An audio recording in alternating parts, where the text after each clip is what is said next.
Neste momento, a Ucrânia está fechando as portas para a ofensiva russa. 300 quilômetros de armadilha de concreto armado para os ocupantes. A nova linha de Donbas. Aqueles que avançarem terão que pagar um preço sangrento. E, paralelamente, a retaguarda russa já não é mais intocável. Os drones ucranianos estão atingindo alvos cada vez mais profundos, desde instalações militares até a frota fantasma russa. Putin foi deixado vulnerável. A defesa aérea já não salva. O bloqueio de Kaliningrado está prestes a começar. A OTAN já está preparando o primeiro ataque. Moscou certamente não suportará isso. Paralelamente, o Uzbequistão está se voltando de Moscou para a China e a UE está preparando o pacote de sanções mais severo contra a Rússia.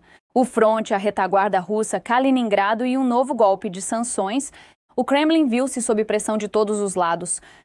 O que está acontecendo e por que isso pode se tornar o início de grandes problemas para a Rússia? Falaremos sobre tudo isso a seguir. Não percam! Olá, eu sou Solomia Dolik. Este é o Ucrânia Hoje e estamos começando.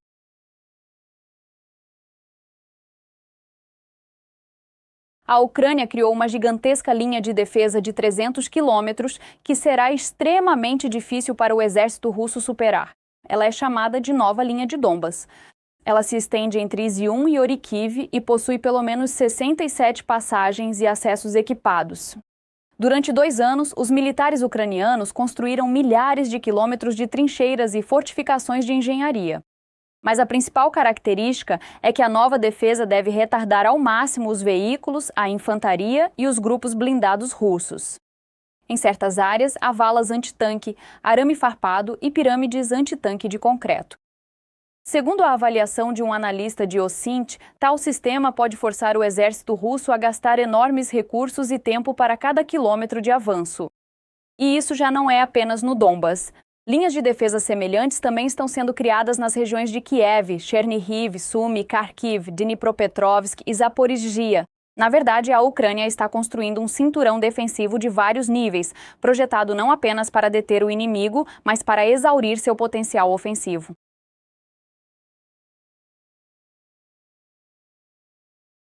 E agora sobre como os drones de longo alcance ucranianos estão mudando as regras desta guerra diretamente na retaguarda russa. A frase "não há onde se esconder na Rússia" já soa até mesmo nas transmissões da televisão russa. Os drones ucranianos estão penetrando cada vez mais fundo no território da Federação Russa, forçando o Kremlin a dispersar a defesa aérea e reforçar a proteção de instalações estratégicas. Segundo o comandante das Forças de Sistemas Não Tripulados, Robert Brovdi, apenas desde o início de agosto, as forças ucranianas atingiram 22 embarcações ligadas à frota fantasma russa. E o principal é que os ataques não visam apenas mostrar o alcance dos drones ucranianos. O objetivo é a produção militar, reservas de combustível, logística de defesa aérea e instalações que ajudam a Rússia a continuar a guerra. Até mesmo os propagandistas russos já são forçados a admitir o problema. Não há onde se esconder na Rússia. Cada ataque de longo alcance bem-sucedido força a Rússia a estender seu sistema de defesa cada vez mais.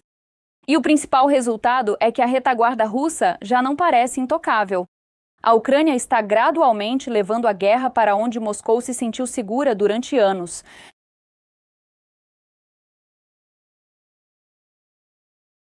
Paralelamente, mesmo na Rússia soam cada vez mais altos sentimentos que o Kremlin preferiria não ouvir. Na Ucrânia, o pedido por paz e mudanças políticas está se intensificando, especialmente entre os jovens russos. A história do partido Yabloko tornou-se emblemática. Depois que ele foi impedido de participar das eleições de setembro, a atenção voltada para essa força política, pelo contrário, aumentou drasticamente. Seu líder, Nikolai Rybakov, e seus apoiadores usam os slogans "pela paz e liberdade" e "por uma Rússia sem medo e repressão". E isso atrai os jovens. Após a manifestação, mais de 30 pessoas foram detidas e alguns blogueiros e músicos juntaram-se publicamente ao partido. Um número ainda mais revelador, a sede do Yabloko em Moscou, foi visitada recentemente por mais de 1.000 novos apoiadores, entre os quais jovens ativistas e potenciais candidatos. E tudo isso acontece em meio a uma repressão severa. Um dos representantes notáveis do partido recebeu mais de 11 anos de prisão. Mas nem mesmo isso detém as pessoas. Segundo dados de pesquisas, o número de russos que preferem negociações de paz já é mais que o dobro daqueles que defendem a continuação da guerra. A OTAN está preparando um plano de guerra com a Federação Russa. Kaliningrado pode se tornar o primeiro alvo. A Terceira Guerra Mundial pode estar mais próxima do que parece. A aliança supostamente já desenvolveu um cenário de ações para o caso de um ataque em larga escala da Rússia aos países bálticos. É o que escreve a publicação alemã Bild. E o cenário parece extremamente rigoroso. Se a Rússia atacar os países bálticos com mísseis, drones e tropas terrestres, a primeira tarefa da aliança será destruir os sistemas de mísseis russos. E aqui, Kaliningrado é particularmente importante. Segundo a publicação, é exatamente lá que os sistemas de mísseis russos podem ser destruídos após o que os ataques se estenderão a instalações militares no interior da Federação Russa. Em seguida, a OTAN supostamente planeja criar uma zona autônoma ao longo das fronteiras com a Rússia e a Bielorrússia, que deve conter o avanço com a ajuda de drones e outros sistemas não tripulados. Mas a parte mais controversa do cenário envolve ações diretamente na Rússia. Forças especiais devem atacar aeródromos-chave, indústrias de defesa, pontes e infraestrutura ferroviária. E aqui, segundo informações do Bild, eles podem até contar com russos que se opõem a Putin. E o objetivo final de tal cenário é empurrar as tropas russas de volta para as fronteiras internacionalmente reconhecidas.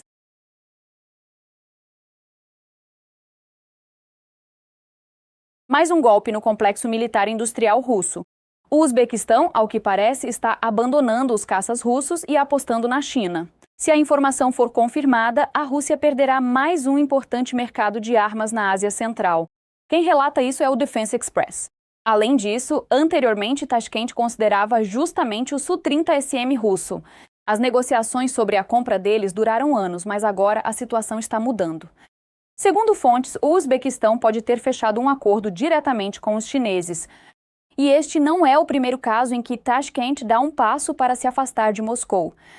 Portanto, uma tendência está surgindo gradualmente. Moscou está perdendo posições e Pequim está entrando em seu mercado tradicional.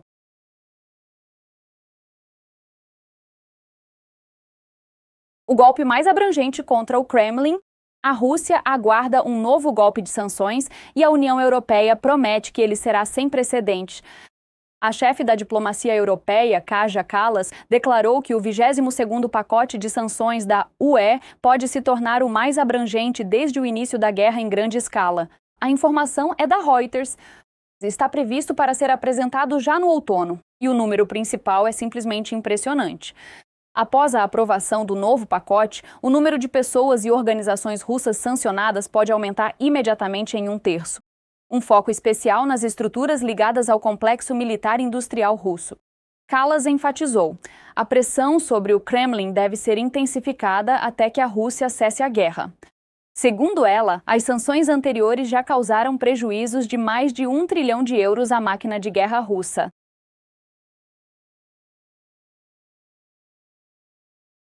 A Rússia está perdendo aliados. O Kremlin está sendo expulso de todos os lugares. A vertical de influência russa começou a desmoronar. Ainda ontem Moscou ditava as condições, hoje ela é mandada para longe. E o pior para Putin é que esse processo já não pode ser parado. Os aliados estão fugindo um após o outro. O império de influência russo está se desintegrando diante dos nossos olhos. E o que acontecerá quando os últimos se voltarem contra Moscou? Mais sobre isso na reportagem. A Rússia está perdendo tudo, aliados em fuga. Desta vez, Moscou pode perder até mesmo onde, até pouco tempo atrás, se considerava dona. O Uzbequistão, ao que parece, decidiu não comprar os Su-30SM russos e, em vez disso, está olhando para os J-10CE chineses.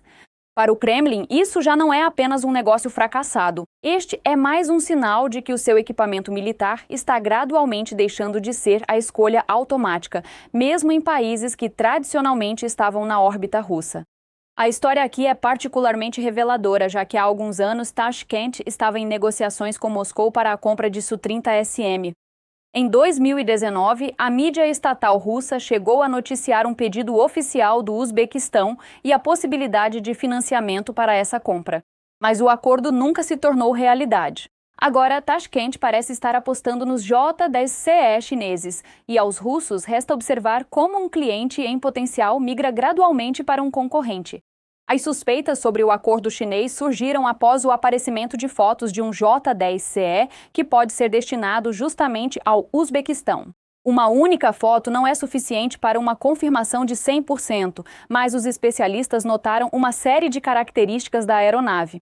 E ainda antes, surgiram informações de que Tashkent supostamente já teria concordado com a compra de 24 desses caças. Além disso, as primeiras aeronaves podem chegar em breve. Mas para Moscou, o mais doloroso não é um único caça ou um único acordo. O Uzbequistão já comprou sistemas de defesa aérea chineses, incluindo o HQ-9, HQ-12 e FM-90. E quando surgiu a questão da renovação da aviação de transporte, Tashkent novamente não seguiu a proposta russa e escolheu o C-390 Millennium brasileiro em vez da opção russa. Ainda ontem, Moscou contava com sua vantagem na Ásia Central, mas hoje eles já estão escolhendo entre a China, o Brasil e outros fornecedores. E se a informação for confirmada, o Kremlin perderá mais um mercado e praticamente ao seu lado. Mais um golpe na influência russa veio da Turquia.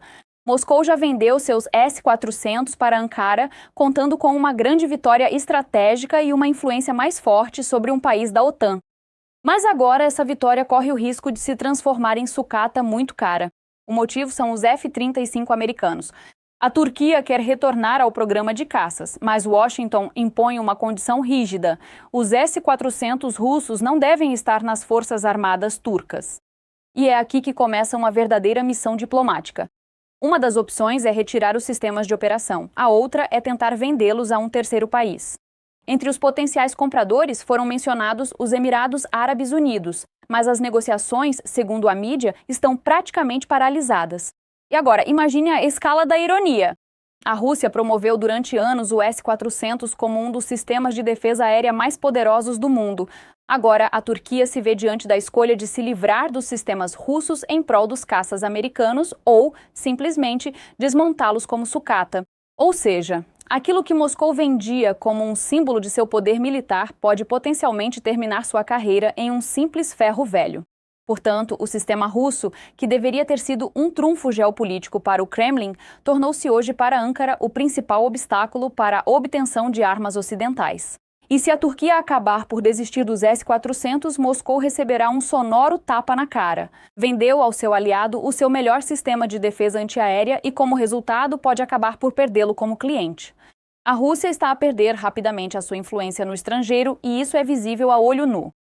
Países que até pouco tempo atrás olhavam para Moscou antes de tomar decisões importantes agem cada vez mais como se a opinião russa já não fosse a principal para eles.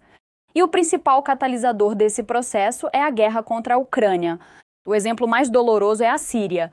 Após a queda do regime de Bashar al-Assad, Moscou perdeu a posição que construiu lá durante anos pela força das armas. As instalações russas em Rameymin e Tartus já não parecem ser postos avançados incondicionais do Kremlin. O novo governo está assumindo o controle da infraestrutura e o formato da presença russa está mudando. Para Moscou, isso é particularmente desagradável, já que as bases sírias eram seu principal pilar para a presença militar no Mediterrâneo. Mas a lista não termina na Síria. Até mesmo a Sérvia, que por muito tempo foi chamada de uma das parceiras mais próximas do Kremlin na Europa, demonstra cada vez mais independência. Aleksandar Vučić já recebeu Volodymyr Zelensky, e o próprio fato desse contato é um sinal bastante revelador para Moscou. Outro golpe, a Ásia Central. O Cazaquistão está conduzindo sua própria política externa de forma cada vez mais ativa e já pede abertamente que Moscou encerre a guerra. A Rússia, que estava acostumada a ver esta região como sua zona de influência, agora é forçada a lidar com o fato de que seus antigos parceiros não têm pressa em apoiar o Kremlin incondicionalmente. Paralelamente, o Cazaquistão está expandindo a cooperação com os URSAIA, desde contratos com a Boeing até parcerias tecnológicas e o fornecimento de minerais críticos. E no sul do Cáucaso, a velha fórmula russa também está falhando. A Armênia e o Azerbaijão percebem cada vez menos Moscou como um árbitro sem alternativas. A influência russa, que até pouco tempo parecia ser a base do equilíbrio regional, está diminuindo gradualmente. E outros atores já estão ocupando o espaço deixado vago. O Azerbaijão também continuou a ajudar a Ucrânia. Em particular, enviou 40 toneladas de equipamento ferroviário. Aliyev exortou Kiev a nunca aceitar a ocupação dos seus territórios. Em Baku, também foi realizada uma conferência dedicada à política colonial russa, com a participação de representantes de organizações circassianas, Sakha e Buriates. O resultado é um quadro bastante irônico. O Kremlin passou anos tentando mostrar a Rússia como uma potência global, capaz de influenciar várias regiões do mundo simultaneamente. Mas a guerra contra a Ucrânia revelou-se tão exaustiva que Moscou está começando a perder posições justamente onde antes demonstrava força. E quanto mais tempo o Kremlin tenta vencer uma guerra, mais rápido perde paralelamente sua própria luta por influência no resto do mundo. A Rússia está começando a rachar pelas costuras. Enquanto Putin tenta demonstrar um punho de ferro, processos amadurecem dentro do país que o Kremlin tem cada vez mais dificuldade em controlar. As regiões já não têm pressa em enviar o seu povo para a guerra, e na própria Moscovo, os funcionários começam subitamente a dizer coisas que até ontem pareciam impensáveis. E isto é apenas o começo. A Chechênia, as regiões russas, os propagandistas e até a elite de Moscovo. Há quem já proteja os seus próprios interesses e há quem comece abertamente a duvidar do rumo do Kremlin. Será que Putin já não controla a Rússia com tanta firmeza como tenta mostrar a todos? Detalhes na reportagem. Alarme no Kremlin. Enquanto Putin exige novas pessoas para a frente de batalha das regiões russas, na Chechênia, ao que parece, agem segundo regras completamente diferentes. Ramzan Kadyrov jura publicamente lealdade a Putin e fala sobre a prontidão dos combatentes chechenos em cumprir quaisquer ordens do Kremlin. Mas nos bastidores, como escreve a The Economist, ele evita, na verdade, o envio em massa de chechenos para a guerra. Será que ele está disposto a ir contra o homem do bunker? A razão é simples. Na Chechênia, lembram-se do que é uma guerra russa. Pessoas com mais de 35 anos lembram-se dos bombardeamentos e das operações de limpeza durante as duas guerras chechenas. Por isso, a ideia de enviar milhares de compatriotas para morrer pelas ambições imperiais russas longe de casa não gera qualquer entusiasmo por lá. Os números também são eloquentes. Kadyrov declarou que a Chechênia teria enviado mais de 70 mil combatentes para o fronte. Este seria talvez o maior índice entre as regiões russas. Mas segundo dados da Média Zona, até julho, o número confirmado de chechenos mortos era de apenas 539 pessoas. Para uma região que supostamente enviou seus homens em massa para a guerra, essa é uma estatística muito estranha. Parece que Kadyrov entende perfeitamente. A guerra não é apenas uma forma de demonstrar lealdade a Putin, mas também uma ameaça ao seu próprio poder. Ele recebeu enormes poderes do Kremlin, transformando-se, na prática, em um dos líderes regionais mais influentes da Rússia. E agora é mais vantajoso para ele demonstrar a Moscou prontidão para lutar, mas ao mesmo tempo preservar sua própria população. Até mesmo a unidade Akhmat, que o Kremlin usa ativamente em sua propaganda, não parece ser uma formação puramente chechena. Segundo seu comandante, apenas cerca de 1/4 dos combatentes são chechenos. O restante é recrutado fora da república com o dinheiro que Kadyrov recebe de Moscou. Os blogueiros militares russos, por sua vez, há muito apelidaram o Akhmat de tropas do TikTok, aludindo ao abismo entre a barulhenta atividade midiática e a participação real nos combates. E é aqui que surge a questão principal. O que acontecerá se o poder central em Moscou começar a enfraquecer? Enquanto Putin for forte, Kadyrov demonstra lealdade absoluta. Mas se a situação na Rússia começar a vacilar, as elites regionais podem ter um plano completamente diferente. E então, aqueles que hoje juram fidelidade ao Kremlin podem ser os primeiros a começar a pensar não em Moscou, mas no seu próprio futuro. A Chechênia, nesse sentido, é um exemplo particularmente revelador. Kadyrov não quer entregar seu povo à guerra russa, mas usa a própria guerra para fortalecer seu próprio poder. E enquanto Moscou pensa que controla totalmente as regiões, dentro desse sistema já pode estar surgindo uma questão completamente diferente. Por quanto tempo durará a lealdade se o Kremlin deixar de ser capaz de garanti-la? Além disso, os próprios russos começam aos poucos a notar aquilo que a televisão tentou esconder durante anos. A vida está ficando mais cara, o dinheiro está diminuindo e as perspectivas estão cada vez mais nebulosas. As pessoas já estão pedindo abertamente aos compatriotas que acordem e parem de acreditar na propaganda. E dizem abertamente, esta guerra não era necessária para o país e seus cidadãos, mas sim para uma única pessoa que, para manter o poder, está disposta a continuar arrastando a Rússia para este abismo. Um dos russos desafiou, na verdade, o Kremlin, convocando seus compatriotas a se unirem aos ucranianos contra o regime. Ele declarou abertamente, foi Putin quem desencadeou esta guerra para preservar o seu próprio poder e a possibilidade de continuar a pilhar o país. Na sua opinião, enquanto o ditador do Kremlin permanecer no poder, a Rússia continuará a caminhar para o abismo.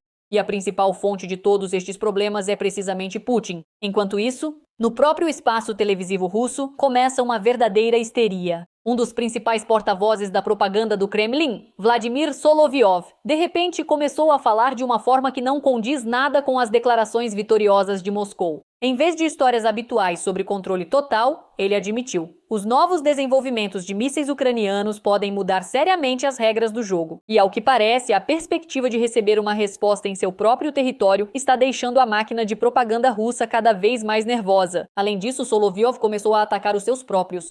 O propagandista praticamente acusou os canais de televisão federais de terem pintado durante anos um quadro de vida calma e próspera para os russos, escondendo os verdadeiros problemas. Um dos principais criadores da realidade informativa do Kremlin admitiu ele mesmo que a imagem televisiva está cada vez mais divergente da realidade. Hi, ha, ha. Nas telas da televisão não existe guerra nenhuma. E então um míssil balístico vai chegar.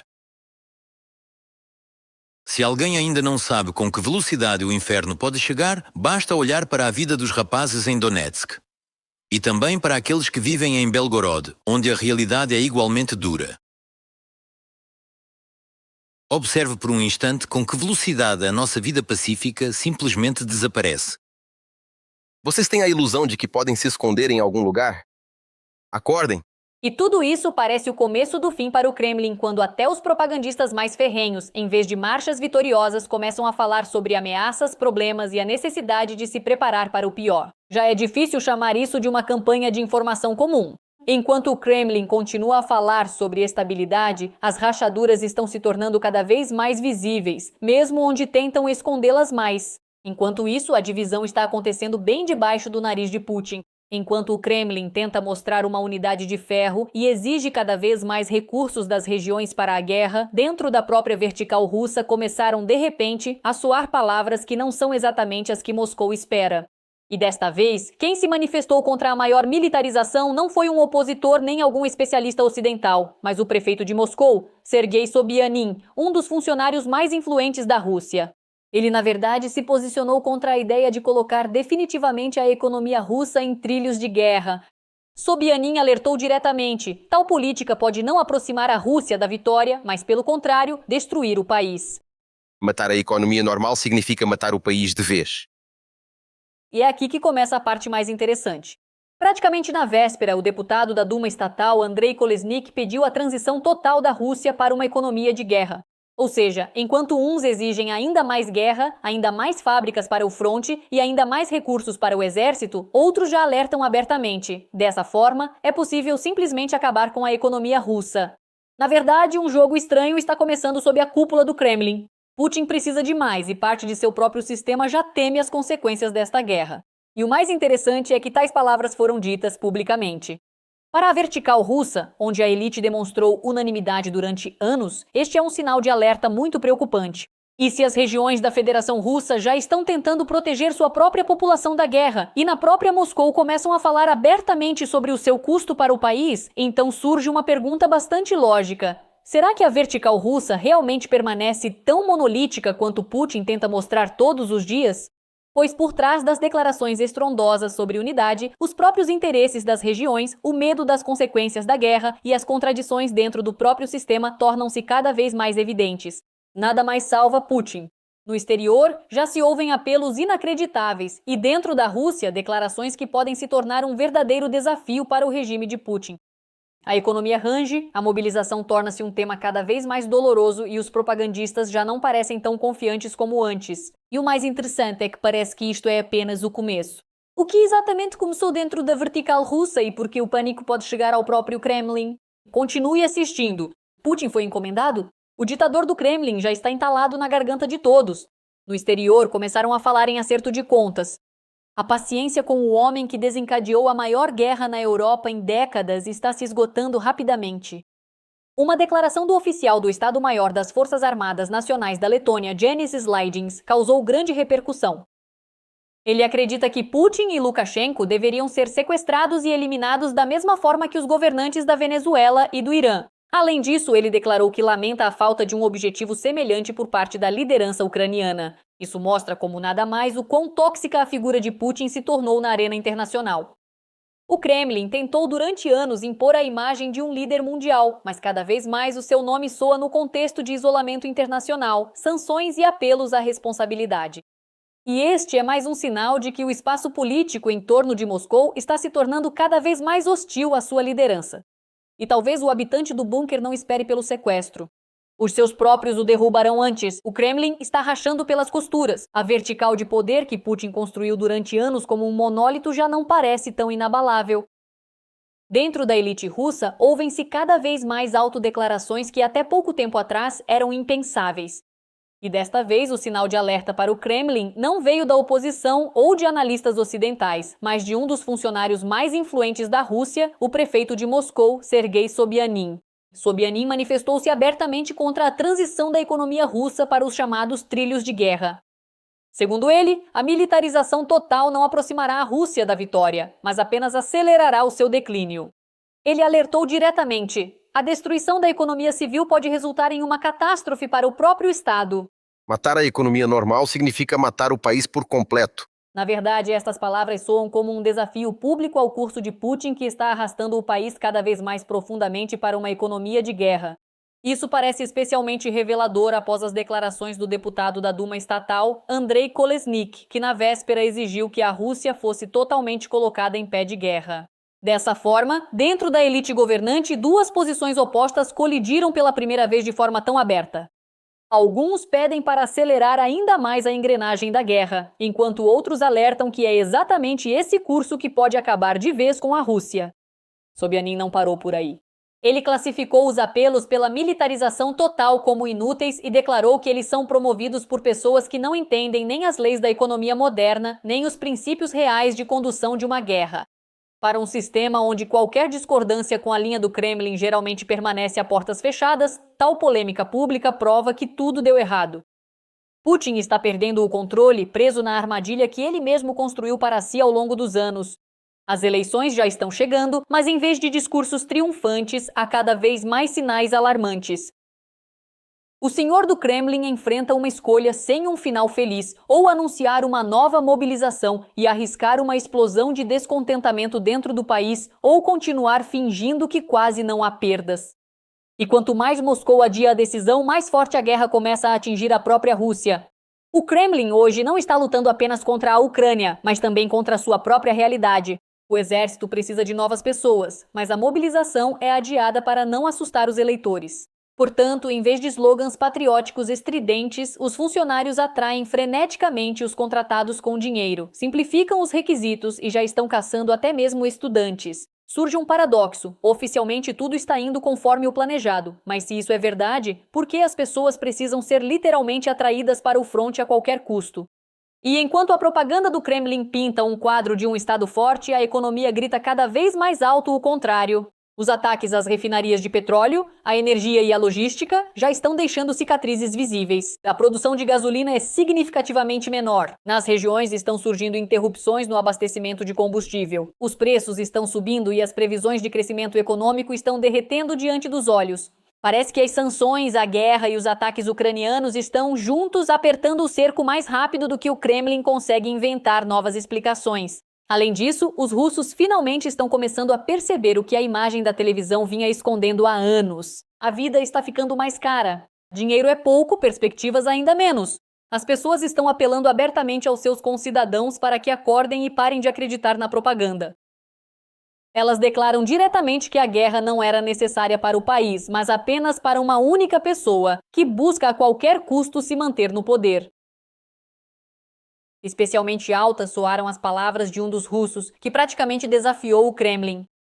Ele convocou seus compatriotas a se unirem aos ucranianos contra o regime e declarou que foi Putin quem desencadeou esta guerra em prol de seu próprio poder e da oportunidade de saquear o país.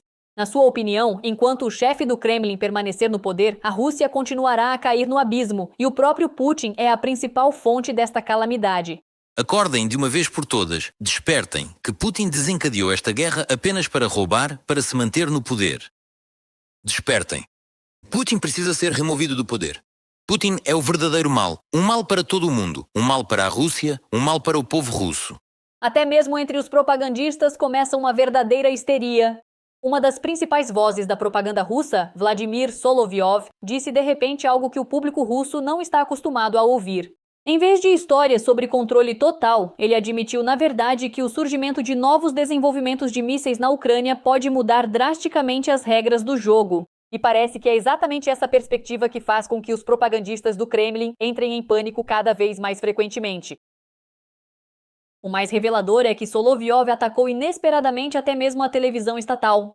Ele acusou os canais federais de criarem durante anos uma ilusão de vida tranquila para os russos, enquanto a realidade, segundo ele, pode acabar sendo completamente diferente.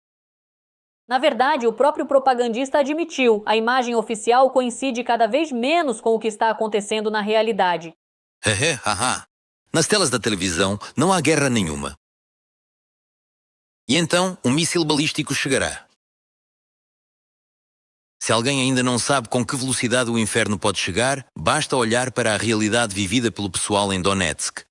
E também em Belgorod. É uma situação que mostra como a vida muda em segundos. Veja com que velocidade a vida pacífica desaparece. Vocês têm a ilusão de que é possível se esconder em algum lugar? Acordem.